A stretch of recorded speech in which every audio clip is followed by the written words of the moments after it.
When all they care about is your money, fellas, it's time to walk. All right, let's talk about it. The worst type of man to have is the one that got the obligation, like the family man. He got to take care of his mama and shit. She calling, can I get $300? No, you can't get $300, bitch. That's my money. No, we got shit to do. This my nigga. Go get your own, bitch.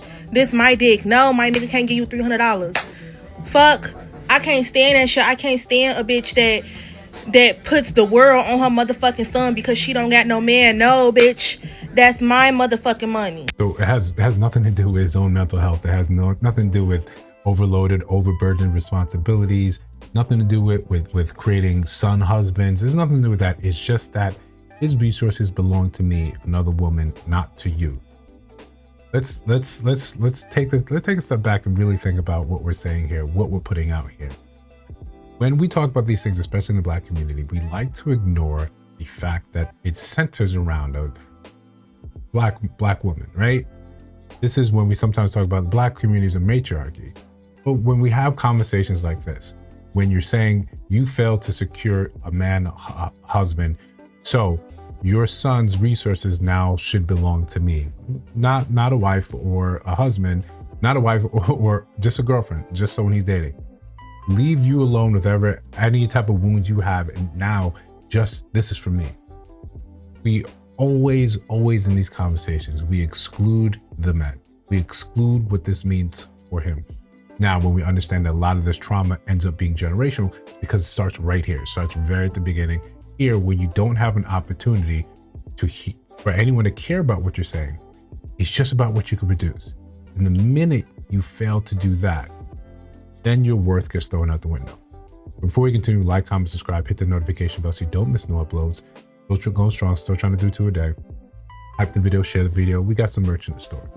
So one of these things that we see in the Black community, one of these things that become ultimately problematic, and this is why we don't have the mental health of the men intact where we want it to be, where we need it to be, is because of situations like this.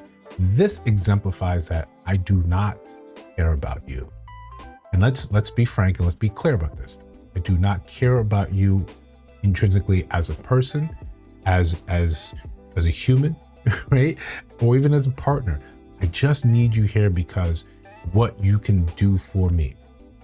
And I think we have enough evidence of that, what's being put out there on social media.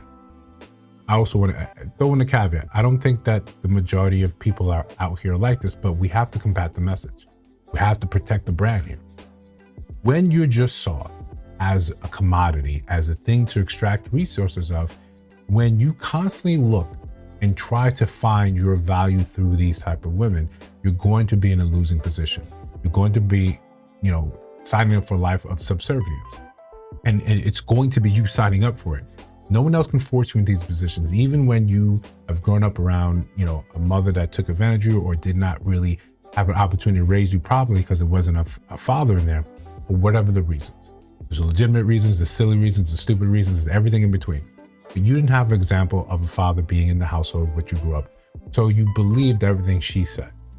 When women don't have a father around, don't have a husband around to help raise a son, sometimes part of the lessons they're trying to impart is what they would like to see in a man, how they would like a man to have treated them.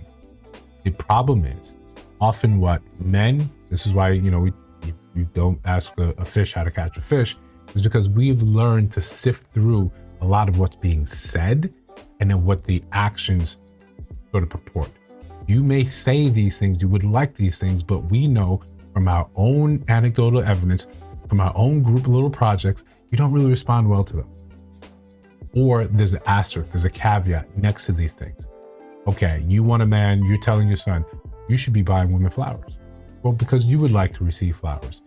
But when you did receive flowers, did that ingratiate you to someone you really wasn't attracted to anyway? Did it matter that he sent you flowers when you looked at him as, the scum on your boot? That didn't help. Instead of saying stuff like that, we need to be talking about, well, there's a character thing. There's an issue there. If you're not attracted to this person, the things that they do are going to annoy you. Even when the things they do hit everything on your list, it's going to turn you off. It's going to be annoying to you. That's the name of the game. That's how our society, that's how our dating culture is set up. What is permissible for one person that you're attracted to is absolutely not for someone else that you are not. Men understand this. This is why you go to the fisherman. Men understand it doesn't matter this larger list of things that she has for you, all these hoops that you have to jump through. If she likes you, none of that is important. None of that list applies to you. But if she doesn't find you attractive, then you have to do all that work. Then you have to climb through all of that. And at the end of that hill, at the end of that mountain, at the end of that hike, there's absolutely no guarantee that you will actually be with her. It doesn't work like that. It doesn't shake loose like that. So the more you believe this, the more you get trained to think, I just have to do this. And if it doesn't work here, it's because I failed somewhere else. I'll try the same thing, or I'll double down on the next one. Or worse yet, I'll double down on the woman that I'm in front of right now. When you're just looked at, hey, do these things, extract resources, pour in, consume, so you can pour more into that person, you don't give that man a fighting chance. You don't give that man an opportunity to say, what else is there for you on this planet? What else is there in the world for you? What else do you want to do with your life? What's important to you? What matters to you? We just hold you to that one thing. We think that's all it is. I think that's what it matters. And that is your life becomes surrounded by women. But when she comes on here and she says something like, no, that's my money. There's a reason behind that outside of just being vapid, outside of just saying whatever. This is just a popular thing to say. This is what's kind of being pushed in the narrative. This is what's kind of being pushed in the culture. If you can't separate yourself from that as men, because there's little utility in trying to change that woman in front of you. Think about the last time someone changed your mind. It's damn near a superpower today. For someone to come put evidence in front of you, say, hey, maybe you're wrong about this, for that to actually happen. All you have is people stuck in their echo chambers, solidified, concrete. It becomes impossible with that. The change is going to happen when we step away from the game and say, cool, that's what you believe. Cool, I'm going to go this way. It's just that simple. Hey, I'm going to go this way. If you think that, more power to you. Doesn't matter to me, because still got other things I want to do here. I want to take care of her. I want to go and find someone that recognizes that I'm more than a wallet. That recognize that even if I'm taking care of have responsibilities elsewhere, that doesn't mean that you cannot be one of those responsibilities. You just don't get to be primary. You just don't get to set the terms of what I deem to be primary. I determine primacy in my life. I say these are my responsibilities due to whatever factors. When you don't, when you leave this open for someone else to basically define your life, they're going to tell you, and they're never going to really look out for you. Imagine you are trying to set up a life with a woman and she does not consider what's in the best interest of you.